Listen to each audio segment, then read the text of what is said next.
Welcome to the Mind of Business Success podcast. I'm your host, Alicia Cramer. Our guest today is Tony Child.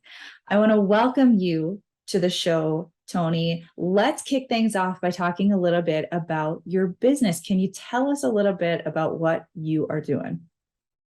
Yeah. So thank you for having me on your show. I've heard a lot about you and your show, and I'm just really grateful to be here today. I own a business called Elevated Worldwide, and it is all about, changing people's subconscious, just in very similar work to what you're doing.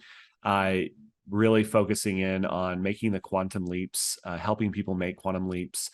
My particular, so who I coach as the CEO of the company, we coach all entrepreneurs and we coach high performers, high commission salespeople. I personally coach NFL athletes and Olympians. Those are the ones that I coach out of their careers. I don't coach them while they're in their careers.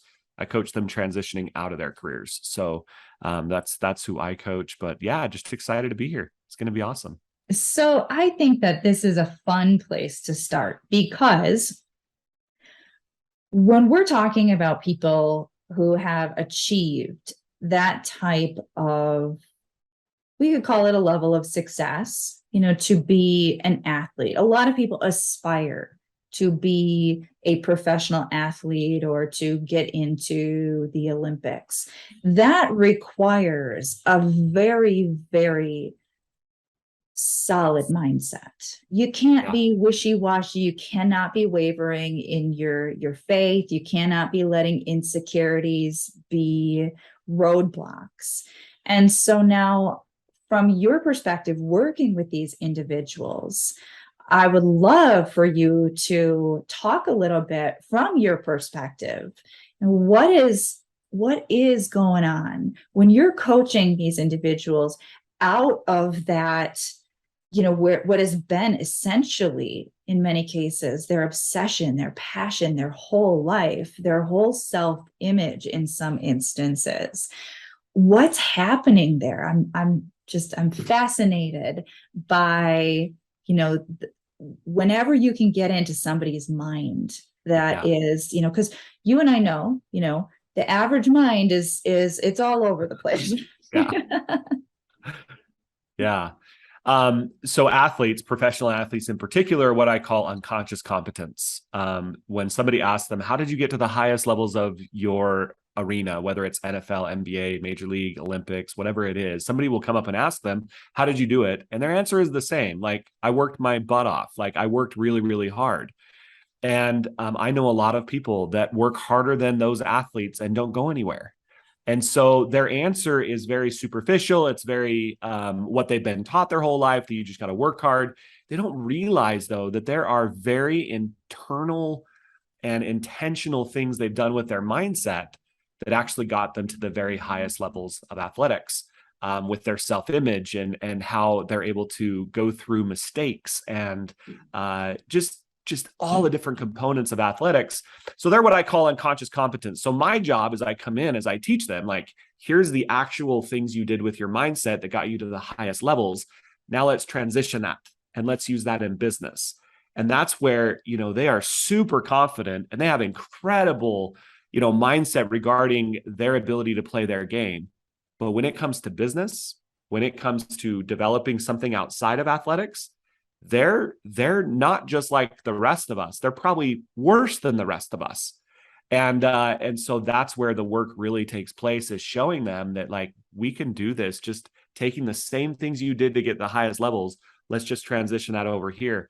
And once they learn that, it's incredible how fast they can move. So athletes move the fastest of all the people that I coach, because they're able to just catch on really, really quickly to the things that they did do that got them to the highest levels.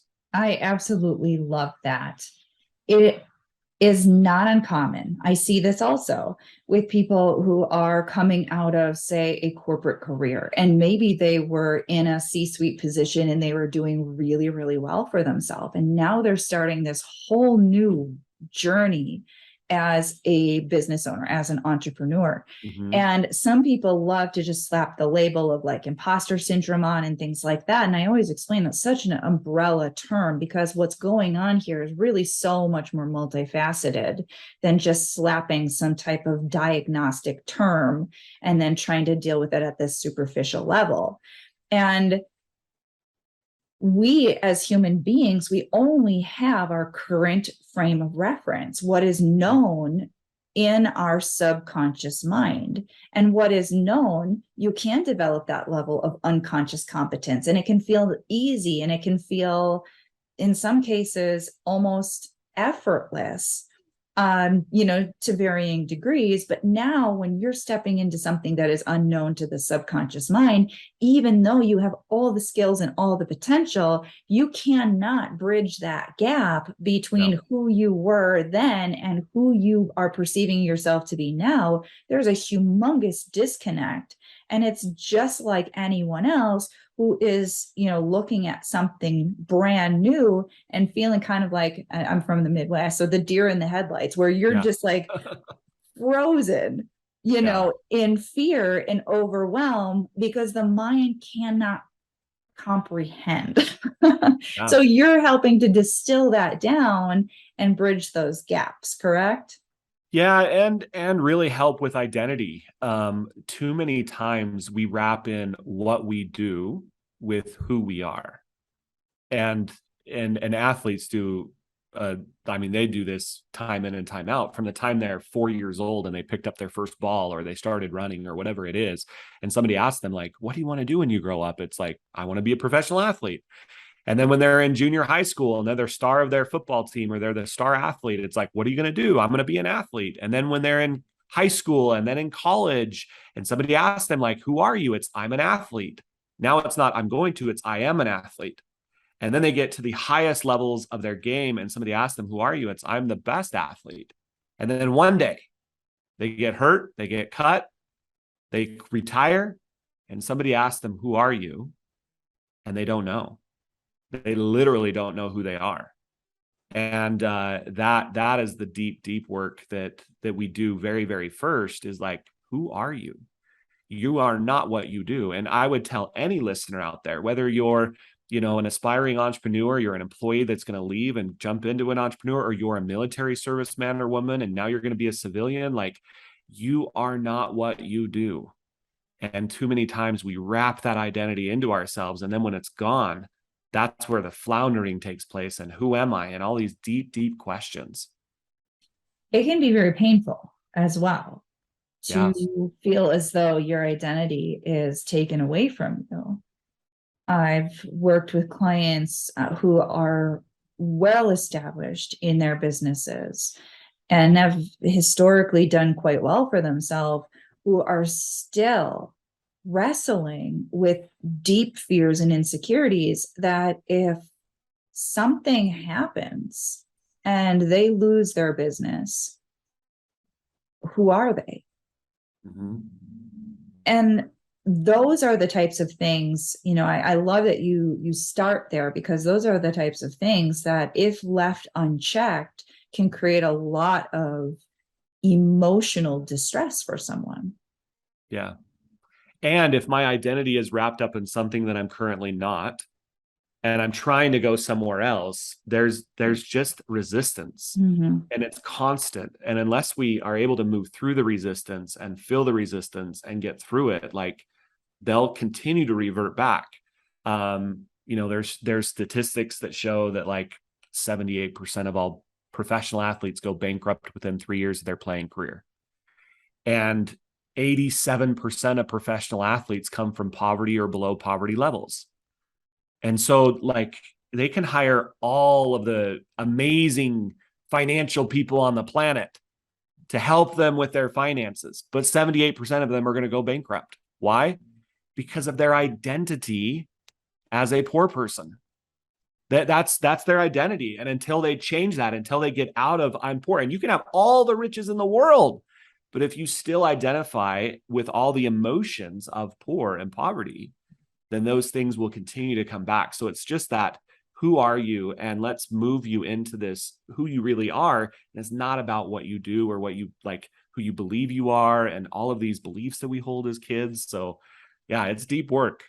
It is deep work, and it's not an instantaneous fix. Even as a hypnotherapist, having to explain to people that there are processes that we have to go through. And there's a lot of emotional releasing because we have so many years worth of reinforcing that old conditioning and all of those old associations and the memories. And while it would be nice to just be able to, visualize or imagine or do some hypnosis and see yourself as the successful person that you want to be, and then just like that, you were all congruent and in alignment with that.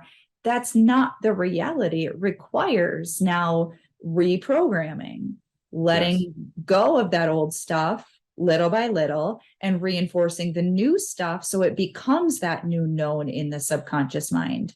Now, with that being said, though, I have to ask, because I'm sure people are listening to this and they're saying, well, how do I reprogram myself? How do I really embody that new identity? Because I do want to be a more successful entrepreneur. I do want to be able to accumulate and have wealth. And I'm from that old, conditioning. So is there any advice or tips or even just guidance that you would be willing to offer on making that shift? Yeah. It's an emotional journey. It's not an intellectual journey. That's what I would share with people. The conscious mind is our logical mind. The conscious mind is our thinking mind. The conscious mind is our logical, this makes sense mind. The subconscious is the emotional mind. The subconscious controls up to 95 to 97% of our life. And it's emotional. You won't get there by trying to logic your way through it or trying to make it make sense or doing the affirmation with no emotion. So, like really simply, obviously there's a lot of depth to it, as you know, as a hypnotherapist, that like it's feeling the emotions, it's going back, it's creating the loops that were undone as a child, all the traumas and the things that happened then, like decisions that we made as children that are just stupid. Like they're awful decisions, but we never go back and say, why do I still believe that? Why do I still think that? Why do I still feel that? And it's the feeling that just keeps perpetuating itself even into adulthood. And so, yeah, it's going back and working on all of the emotional things in life. It's fascinating to me as children. I believe that children, like if you think of a little child from like 1 to 2 years old, that is like the epitome of what we should be as adults. They're carefree. They will say they'll say what they want. They don't care what they say. They're just going to say it. They're brave. They're faithful. Like they believe in themselves. They're loud.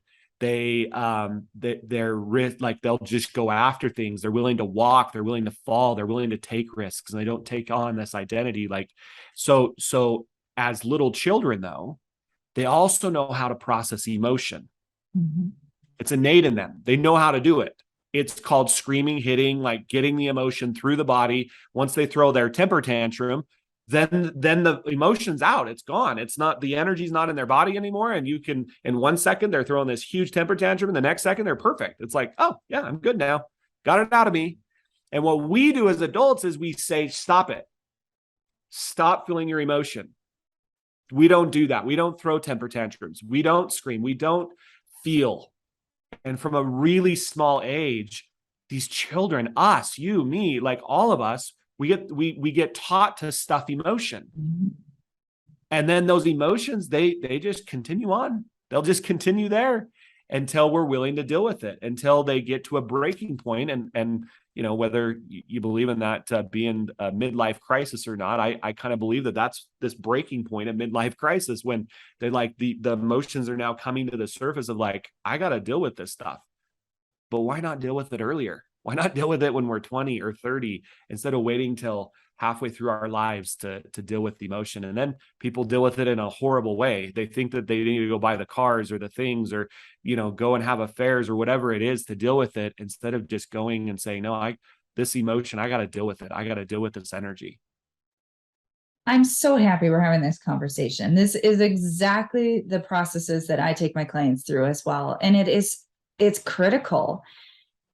There are a lot of different modalities, certain types of coaching trainings and things like that, that really are operating from that purely, conscious 5% level. And while there's a natural amount of emotional stuff that is going to be triggered and is going to be released through just uncovering some of those things, it is so limited in its effectiveness.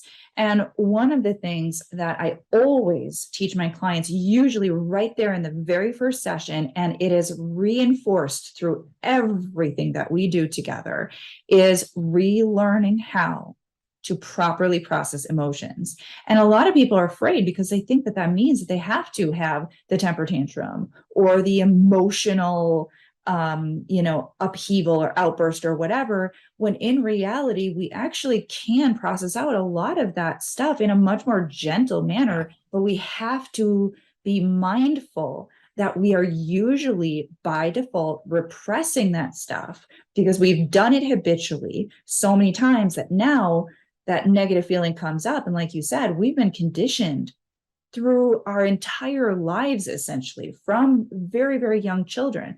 Repress, repress, repress, repress, repress. You're not supposed to feel that way. Don't get angry. Don't be sad. Don't cry. Don't this, don't that. And so we're doing that automatically anytime that old stuff or new stuff gets triggered. And we're just perpetuating the problem instead of actually helping ourselves to transition through it. Yeah. No, it is so true. So when you ask like, how do we do that? There's all different sorts of modalities, but if you're going to hire a coach, here's my advice to anybody that's going to hire a coach: ask them, do you deal with emotional stuff? And how do you deal with emotional stuff? Because any coach can say, be like, yeah, I totally deal with emotional stuff. But then you ask them, how do you do it? It's like, oh, yeah, we talk about it. Okay. There's different modalities to going through and really getting into the emotional part of the mind. And until people do, like, they'll just keep repeating the cycles that have been taught to them, because that's what emotions do. They just repeat themselves until you take care of them. This is where I'm going to segue a little bit. And now I'm going to put you on hot seat because I want to talk to you as the business person who's had to work through some of your own emotional stuff on your journey. And I'd love if you would be willing to share with us maybe just one mindset obstacle that you personally had to work through and overcome on your journey to where you are today. Yeah. So one of the emotions that I have had and I still am working through is shame. Shame is the bottom of the barrel. It's one of the lowest vibrational emotions we can process. And if a person lives in shame, then they'll continue to stay there. So for me, for my whole life, I was very duty driven, very in a religious aspect where if I didn't do what was right, then I felt ashamed because it didn't happen like in a very specific way. And so from a very, very young age, I've felt a lot of shame. And one of those is regarding even income. So I was a banker for 15 years. People usually don't know that about me, that for 15 years of my career, from the time I was 20 until I was 35, I was a banker. And then moving into this field of personal professional development, it was not easy. It was not easy at all. And I remember one of my mentors one day asking me, Tony, do you want to make your monthly income or your annual income your monthly income? And I felt like my heart screaming yes. but my shame screaming, no, you shouldn't want money. Money is bad. Money is evil. Money is like the root of all evil. You should not want it. And these shoulds just started coming up so much in my life of like, yes, I want to be wealthy. I want to be rich. I feel like I can do a lot with wealth. But I was having to overcome in the first place all my feelings of shame, all my feelings of like, is it okay to want money? Is it okay to get out there and build a business that makes millions of dollars? Is that okay? Am I going to be evil if I do that? So these were deep, deep things that I still work through. I still feel ashamed for different things. I don't feel as much shame now for money as I once did. But there's a lot of other things that I feel shame about that I'm constantly working through. As a person that teaches this stuff all the time. I have my coach. I believe that coaches should always have coaches. I have my coach. He's one of the best in the world out of Southern California. And he does a lot with celebrities and actors and things like that. And he's my coach, and he digs with me every time. And we do a lot of inner child work. I'm constantly working on little Tony. I'm constantly trying to help him and help him feel unashamed and come out from the barriers that have been placed for him. So yeah, like these are things that I'm constantly working on, because if I don't, they'll just keep getting in my way. So I don't know if that was vulnerable enough, but that what you shared is, it really is a beautiful expression of this journey that we're all on. We all have stuff. And, I always tell my clients, because shame comes up a lot. They're ashamed of their limiting beliefs. They're ashamed of their struggles, their challenges. And I am sort of a proponent for objectifying, because when we are able to objectively see this is just programming, yeah, we're able to remove that emotional component, and that softens up our resistance, because we hold on. That's part of our identity. It's part of who we are. It becomes part of our survival mechanism. This is who I knew myself to be. This is just the way that it is, and the reality is, and I learned this early on, and this sort of became part of my mission to share this message. I remember working with some clients who were very successful business owners, certainly very successful compared to where I was.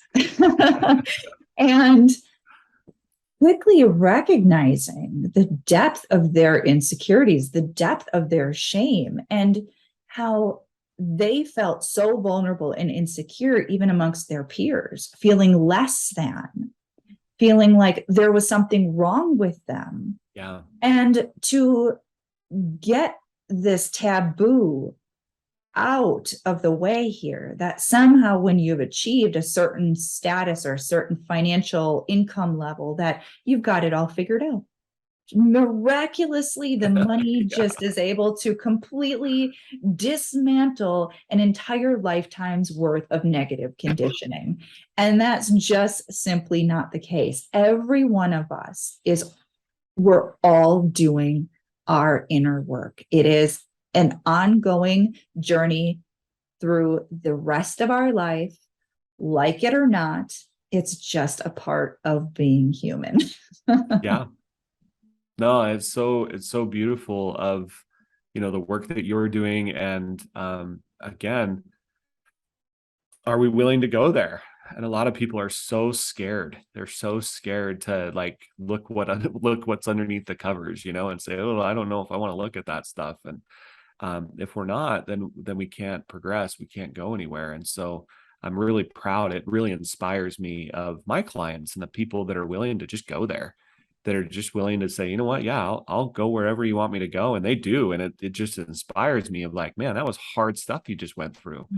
And so it's super inspiring as a coach to be able to see where people will go, to really uncover their greatness and their beauty and their incredible, like who we really are, as human beings. You know, one of my favorite quotes is Marianne Williamson of, you know, our deepest fear is not that we are inadequate. Our deepest fear is that we are powerful beyond measure. And it is our light, not our darkness, that frightens us most. And I, you know, the quote goes on after that, but I really do believe that it's this light that's trying to come out of people that frightens most people because they've been so much in darkness. And I love the way that, you know, Eckhart Tolle shares it in his book, Power of Now. He calls it a pain body. And we just accumulate this pain. And then we believe that we are that. And then we'll protect and we'll put our sentinels out there to protect. This is who I am. And when we're willing to just say, no, like that, I am not my pain. I am not that trauma. Like, I want to deal with it. I want to go through it, but I'm not going to sit here and protect it anymore. And that's a scary thing to do. That is a super scary thing to do. But it's so incredibly worth it. And Yes. when you said about, you know, being proud of your clients, there's really something to be said about our willingness as individuals to put the ego on the shelf and acknowledge that we're not perfect. There's work to do. And if we want to become a better version of ourselves, that does mean that we've got to be honest with ourselves about some of those things that we've got to work through. Yeah. Yeah. I'm constantly telling, because people, and it doesn't matter who you have or who you are. If you have kids, like most people, they have this perception of, I have to be like this perfect parent or I'm going to screw up my kids. And I give people permission. It's like, dude, your kids are screwed up and it's okay. Like, it is perfectly okay because they'll deal with it. You've got now tools that you can help them when they're older to deal with it. But like, just realize that there is no such thing as a perfect parent. There just isn't. I don't know of anybody that the moment they knew they were going to pregnant with their first kid, walked to the bookstore and checked out the perfect parent book and said, here's my perfect parent book. Got And it dialed in. I'm going to dive into what it means to be a perfect parent. And it really gives, you know, all of us permission that, like, the goal is not to be perfect in life. It's to just live life. And part of it is knowing that I'm on a journey of constantly trying to just better myself, and it won't be perfect. Now, Tony, someone out there needs you. So can you share with our listeners how they can connect with you? Yeah, the fastest, easiest way to connect with me is just my website, tonychild.com.